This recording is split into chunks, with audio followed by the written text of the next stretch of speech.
मेरे मालिक बाफट फाल के बूढ़े नेक दिल इंसान थे। वह रोज़ मुझे 200 रुपये देते और कहते कि मेरे घुटनों की मालिश कर दो। मैं खुफी खुफी यह काम कर देती। एक दिन जब मैं उनके कमरे में आई तो उन्होंने दरवाज़ा बंद कर दिया और मुझे 10,000 देकर कहा, आज मेरे पूरे बदन में दर्द है, मेरे बदन की मालिश कर दो। मैंने सोचा बूढ़े इंसान हैं, मालिश कर देती हूँ। पर जैसे ही उन्होंने कपड़े उतारे मेरी जान निकल गई, क्योंकि वो तो मेरा नाम सुमन है और मैं एक बहुत ही गरीब घर की लड़की हूँ। मैं ज़िंदगी में कुछ करना चाहती थी ताकि हमारे घर की आर्थिक हालत सुधर सके। मेरे 2 भाई हैं, दोनों मुझसे बड़े हैं। मेरे मम्मी पापा मजदूरी करके किसी तरीक़ा से हमारा पेट पालते थे और बहुत ही कम उम्र से मेरे भाई भी काम पर लग गए थे। मुझे स्कूल जाने का बहुत शौक़ था, पर 8वीं तक पढ़ाई करने के बाद मैंने पढ़ाई छोड़ दी, क्योंकि मेरी माँ ने मेरे स्कूल से नाम कटवा दिया। मैंने माँ से कहा था कि अगर मैं पढ़ लिख जाऊँगी तो हमारी हालत सुधर सकती है, पर मेरी माँ ने मेरी एक ना सुनी और 14 साल की उम्र में उन्होंने मुझे एक घर पर काम पर लगवा दिया था। मैं जवान हो रही थी और मेरे मालिक के घर पर मेरे 62 साल के बूढ़े मालिक राजा राम अपने बेटे और बहू पोते के साथ रहते थे। उनका पोता 16 साल का था, उसका नाम सोनू था। वह मुझसे बस 2 साल ही बड़ा था। कभी कभी मैं उसके साथ बात करती तो सोनू की माँ गुस्सा हो जाती और कहती, यह तो काम वाली है, सोनू तुम इससे दूर रहा करो। फिर भी जब भी मौका मिलता सोनू मुझसे बात करता। उसने मुझसे पूछा था कि तुम इतनी कम उम्र में पढ़ाई छोड़कर हमारे घर पर काम करने क्यों आई हो। मैंने कहा, हम बहुत गरीब हैं और मेरी माँ ने मुझे यहाँ पर काम पर लगा दिया। मेरा काम मेरे मालिक राजा राम की सेवा करना था। मैं दिन भर इसी घर पर रहती और मालिक की सेवा करती थी। मालिक 62 साल के तो थे, पर देखने में 45-50 के लगते थे। उनका शरीर तो काफ़ी हट्टा कट्टा था। 3 साल तक तो सब ठीक चला, लेकिन अब मैं जवान होने लगी थी। मेरा शरीर निखरने लगा था और मेरे अंदर जवानी उमड़ रही थी। सोनू भी अब बड़ा हो चुका था और जब कभी मौका मिलता तो मुझसे बात करता, पर उसकी माँ को बिल्कुल पसंद नहीं था कि हम दोनों आपस में बात करें। अगर मैं देख लेती तो मुझे बहुत डांटती थी। एक दिन मुझे मेरे मालिक ने अपने कमरे में बुलाया और कहा, बेटा मेरे घुटने में आज बहुत दर्द हो रहा है।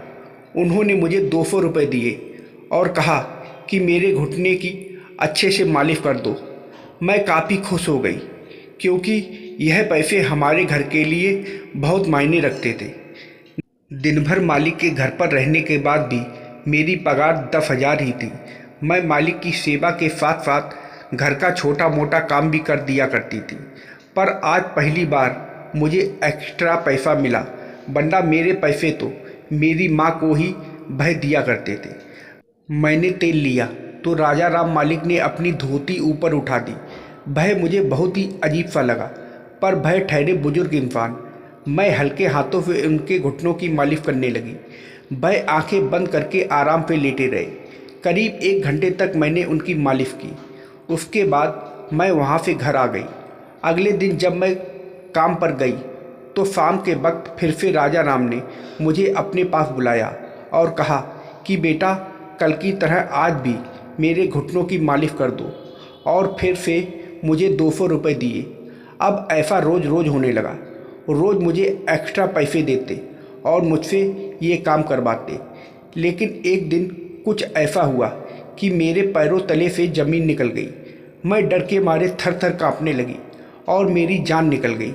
मैंने जो देखा मुझे अपनी आंखों पर यकीन नहीं आ रहा था, और मात्र 14 साल की हूँ तो मुझे समझ नहीं आ रहा था कि मैं क्या करूँ। उस दिन मालिक ने मुझसे कहा था कि मेरे घुटनों और मेरे पैर की अच्छे से मालिश कर दो, पर जब उन्होंने धोती उठाई तो मेरी आंखें फटी की फटी रह गईं। उन्होंने अपना कच्छा नहीं पहना था और मेरी नज़र एक ऐसी चीज़ पर पड़ गई। अंदर ही अंदर काफ़ी घबरा गई थी। आखिर उन्होंने ऐसी हरकत क्यों की? वह मुझसे चाहते क्या हैं? अब मेरे दिमाग में शक घर करने लगा। कोई भी इंसान सिर्फ घुटनों की मालिश के लिए इतने पैसे क्यों देगा? ज़रूर इसमें उसका गलत मकसद छुपा हुआ है। राजा राम मेरी तरफ देखने लगा। शायद वह मेरे रिएक्शन का इंतज़ार कर रहा था। उस वक्त मैं बहुत ज़्यादा घबरा गई थी। मन कर रहा था कि वहाँ से अभी के अभी भाग जाऊँ, पर मजबूरी में उस दिन मैंने उसके घुटनों की और पैर की मालिश की। लेकिन उन्होंने अपनी धोती जिस तरह से उठाई हुई थी, मुझे बहुत ही गंदा लग रहा था। और वह अजीबोगरीब आवाज़ करते रहे। किसी तरीके से 1 घंटा काटने के बाद मैं पसीने पसीने हो गई थी और दौड़ती हुई अपने घर पर चली गई। मैंने अपनी माँ से कहा कि माँ, अब मैं यह काम नहीं करना चाहती। मैं रोने लगी। मेरी माँ ने कहा, इस घर में रहना है तो सबको काम करना पड़ेगा। ऐसा नहीं था कि हम बहुत गरीब थे, क्योंकि हम पांचों काम करते थे और हमारे घर पर टीवी, फ्रिज सब कुछ था। हमें नीचे ज़मीन पर नहीं सोना पड़ता था, क्योंकि हम पांचों की कमाई को जोड़कर हमारा घर अच्छे से चल जाता था। फिर भी मेरे माँ और पापा का लालच खत्म ही नहीं होता। मैं उन्हें बता नहीं पाई कि आज मेरे साथ क्या हुआ, और अब इस बात से डरने लगी थी कि मेरे साथ कुछ गलत ना हो। अगले 2 दिन मैं काम के बहाने घर से निकली तो थी, पर मैं काम पर नहीं गई और मैं इधर उधर काम ढूंढने लगी। मुझे जो भी काम मिल जाएगा कर लूँगी, पर मैं राजा राम के पास अब नहीं जाऊँगी। लेकिन अचानक ही रास्ते में मुझे सोनू मिल गया और वह मुझसे पूछने लगा कि तुम 2 दिन काम पर क्यों नहीं आई। मैं पिछले 2 सालों से सोनू को जानती हूँ और उसे अपना अच्छा दोस्त मानती हूँ। मैंने कहा, सोनू, मैं अब वहाँ काम नहीं करना चाहती। मैं दूसरे काम की तलाश कर रही हूँ, पर मेरी माँ को इस बारे में मालूम नहीं है, वरना वो मुझे डांट देंगी। मेरी बात सुनकर सोनू चौंक उठा और कहा कि आखिर क्या बात है, मुझे खुलकर बताओ कि तुम वहाँ काम क्यों नहीं करना चाहती। मैंने कहा, तुम्हारे दादाजी कहकर मैं चुप हो गई। मैं इससे ज़्यादा उसे कुछ नहीं बता सकती, क्योंकि मुझे खुद पर ही शर्म आ रही थी। उसने कहा, मेरे दादाजी बूढ़े हो चुके हैं, उनका दिमाग ठीक नहीं है, पर वह दिल के बहुत ही अच्छे हैं। वह बहुत ही नेक दिल है और हर वक्त गरीबों की मदद करने की सोचते हैं। वह तो हर महीने तुम्हारे नाम पर 2000 रुपये जोड़ रहे हैं। तुम्हारे 2 साल का 48,000 अब तक जोड़ चुके हैं। जब तुम्हारी शादी होगी तो इस पैसे से वह तुम्हारी मदद करेंगे। बाकी वह थोड़े से काम ख्याली हैं। अगर उनसे कोई गलती हो गई हो तो तुम उस पर ध्यान मत दिया करो और तुम कल से काम पर आ जाना। मैं घर वालों से कह दूंगा कि तुम्हारी तबीयत ठीक नहीं थी, इसलिए तुम नहीं आई। अब मैं सोच में पड़ गई थी। हो सकता है कि मैं ज़्यादा ही सोच रही हूँ। शायद राजा राम उस दिन कच्छा पहनना भूल गए होंगे। बेचारे 62 साल के बूढ़े हैं, भले ही जवान दिखते हों, उन्हें ध्यान ही नहीं रहा होगा और मुझे अपनी पोती जैसा ही समझते होंगे। बेचारी मेरी शादी के पैसे भी जोड़ रहे हैं और मैं ही इतनी पागल हूँ कि उनके बारे में क्या क्या सोच लिया। अगले दिन से मैं फिर से काम पर जाने लगी और राजा राम फिर से मुझे अपने पास बुला लेते और 200 रुपये देकर कहते कि मेरे घुटनों की मालिश कर दो। लेकिन अब मैंने नोटिस किया कि वह कच्छा नहीं पहनते थे। जब वह धोती को ऊपर उठाते तो उनका सब कुछ नज़र आता। हालांकि वह आंखें बंद करके रहते और कभी कभी ही मेरी तरफ देखते थे। मुझे यह काम करने में बिल्कुल भी अच्छा नहीं लगता और बहुत घबराहट होती थी, पर मुझे इस काम के एक्स्ट्रा पैसे मिलते थे जो कि मुझे अपनी माँ को भी नहीं देना पड़ता था। तो मैं लालच में आ गई थी। एक दिन मैं मालिक के घुटनों की मालिश कर रही थी कि सोनू की माँ कमरे में आ गई। उनके आते ही मालिक ने अपनी धोती को बिल्कुल सही कर लिया। अब मुझे शक होने लगा कि मालिक मुझे दिखाने के लिए ही यह सब कुछ कर रहे हैं। फिर भी मजबूरी में मैं रोज़ काम के लिए आ जाती थी। लेकिन 1 महीने बाद कुछ ऐसा हुआ कि मैं सारी रात चीखती रही, चिल्लाती रही, पर मेरी आवाज़ सुनने वाला घर पर कोई भी नहीं था। सोनू अपनी मम्मी पापा के साथ शादी में गया हुआ था और सोनू की माँ ने मेरी माँ को फ़ोन करके कह दिया था कि वह 2 दिनों के लिए बाहर जा रहे हैं और आपकी बेटी को 2 दिनों तक हमारे घर पर रहकर मेरे ससुर जी की सेवा करनी पड़ेगी और घर का सारा काम करना पड़ेगा। उसके लिए अलग से मेरी माँ को 20,000 दिए थे और मुझसे कह दिया था कि घर का सारा काम कर देना, खाना बना देना और मालिक की अच्छे से देखभाल करना और तुम वहीं पर रात में रुक जाना। पर मुझे बिल्कुल भी सही नहीं लग रहा था और मैं बहुत घबरा रही थी। मैंने सोनू को बुलाकर भी कह दिया था कि मुझे बहुत घबराहट हो रही है। सोनू ने कहा, मेरे दादाजी बहुत ही नेक दिल इंसान है। मैंने तुमसे कहा है ना कि तुम्हें डरने की कोई ज़रूरत नहीं है। वह तुम्हें अपने पोते की नज़र से देखते हैं। मैं सोनू से कह नहीं पाई थी वह मेरे साथ रोज़ क्या करते हैं। उनकी गंदी हरकत से मैं परेशान हो चुकी थी और अब 2 दिन मुझे उनके साथ बितानी है। सोनू और उसका परिवार चला गया। उनके जाते ही मैं रसोई में जाकर खाना बनाने लगी। खाना बनाते ही मालिक ने मुझे अपने पास बुला लिया। उसने कहा, बेटा आज मेरी तबीयत बहुत ख़राब है, आज तुम मेरे पूरे बदन की मालिश कर दो। उन्होंने मुझे 2,000 रुपये दिए और बोले, मेरी अच्छे से मालिश करो। रात के 9 बज चुके थे।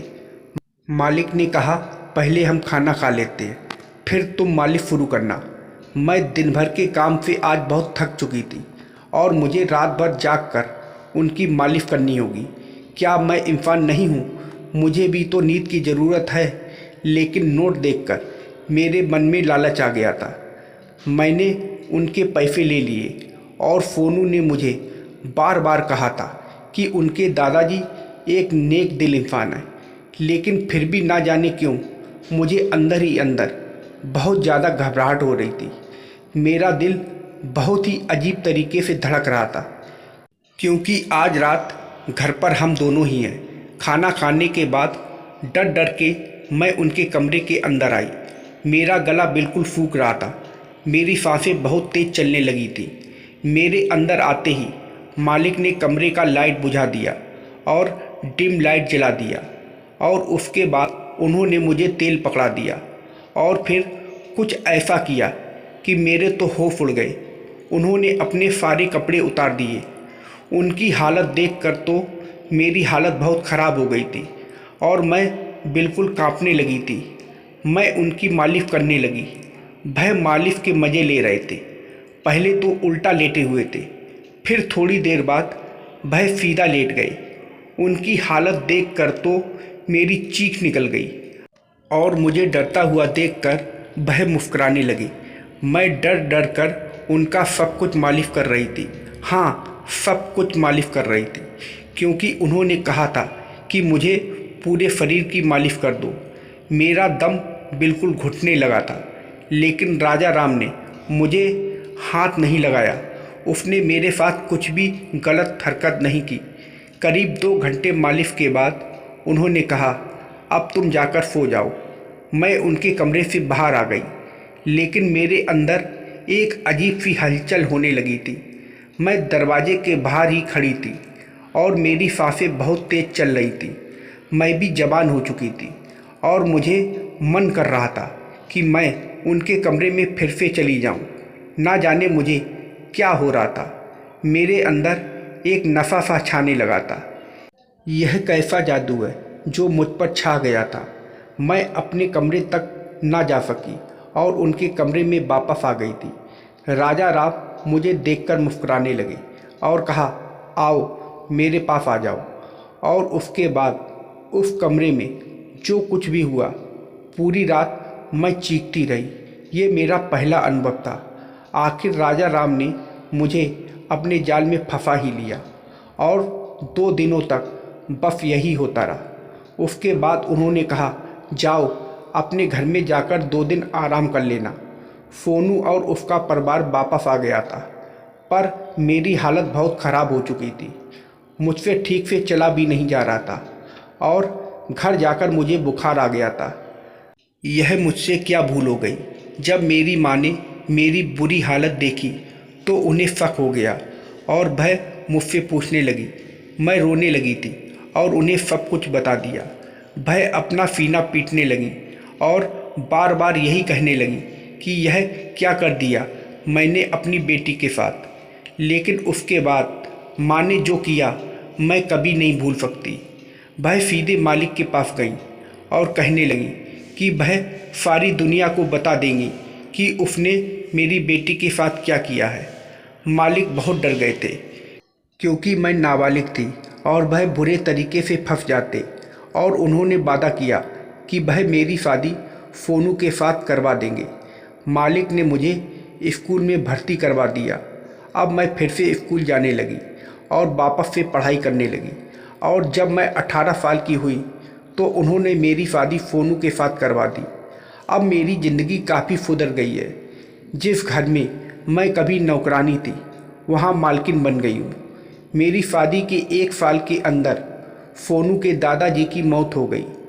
मुझे पता चला कि उसके दादाजी को कैंसर था और वह ज़्यादा दिन के मेहमान नहीं थे। शायद इसी वजह से उन्होंने मेरे साथ रिश्ता बनाया था। शायद वह अपनी जवानी एक बार फिर जीना चाहते थे, मौत से पहले एक बार जिंदा होना चाहते थे। उन्होंने मेरे नाम पर ढेर सारी संपत्ति कर दी थी। मैंने सोनू को कभी भी नहीं बताया था कि मेरे और उनके दादाजी के बीच क्या हुआ था, क्योंकि सोनू अपने दादाजी को एक अच्छे इंसान समझते हैं और मैं यह सब कुछ बताकर उसे दुख नहीं पहुंचाना चाहती थी। पर मेरी ज़िंदगी में वह दिन मैं कभी नहीं भूल सकी, और जब भी मुझे वह दिन याद आता मुझे राजा राम की याद आती। तो दोस्तों, आप लोगों को यह कहानी कैसी लगी कमेंट करके ज़रूर बताइएगा, और वीडियो को लाइक और सब्सक्राइब करना मत भूलिएगा। वीडियो को पूरा देखने के लिए आप लोगों का बहुत बहुत धन्यवाद।